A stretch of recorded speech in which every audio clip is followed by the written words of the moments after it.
what's intriguing about this film is that the main star is not who you think it is, but Christine, I'm not sure if I can say her name, Christina Ricci, whatever. She first, I believe,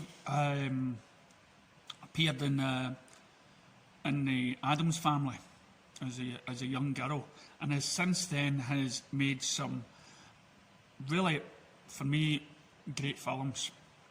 And what makes it great is you feel that she will be willing to do anything. That she wouldn't shy away from any sort of role given to her. That she's actually wanting to stretch the boundaries of her acting skills.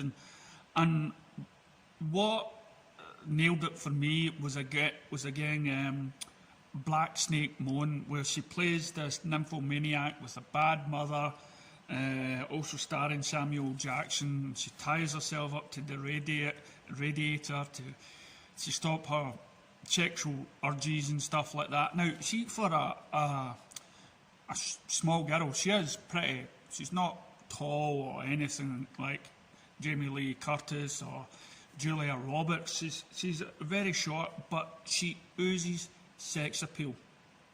She's not big-breasted. She's not. She's just comes across as just a normal girl, and and for me, it's a girl that is not shy or whatnot of exposing any parts of it. Now that isn't what makes her great. It's the acting, of course. You can probably.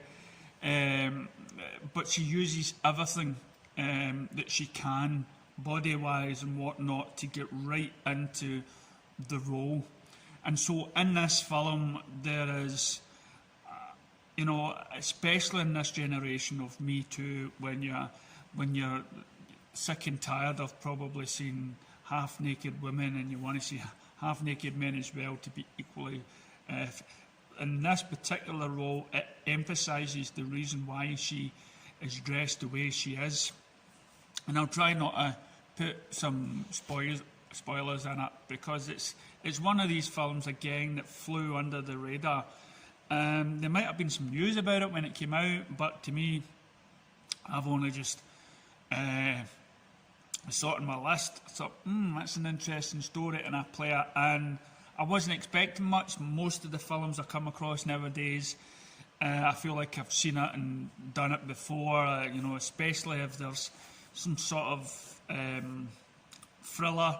You're always expecting the twist at the end and to change. And when I was watching this film, I was expecting I wasn't trusting myself to believe that my brain was telling me this is what's happening, and I kept questioning my brain.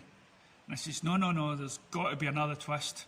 There's got to be, it's too obvious. It's too obvious. And it's one of these stories where the obvious answer is basically the right one, but it still gets you gripped and intriguing. And again, it's one of these films with an ending I'm not exactly happy about, but I know the need to have these films out there, so there's no guarantee of that ending when you go and see a movie. Movies have to have an ending which is not cliche, and all throughout the film, there's so much depth to Liam Neeson's character as well. You start to thinking, try not to give too much away, you can understand him, and maybe that there's scenes in the film where you believe that he's going to open the door and things will be revealed, and he has got no shame of it. He gives people the opportunity to change their mind to what, but is it just because he believes himself to be the good guy or the bad guy, or does he seem to believe that he is trying to teach people a lesson? Is he trying to is he trying to make people enjoy their lives before it sadly comes to an end or something like that? There are so many different aspects of this film you can look at, and even the co-star, I'm not too sure on his name, but you can check it maybe out yourself. The co-star, you can actually feel his pain.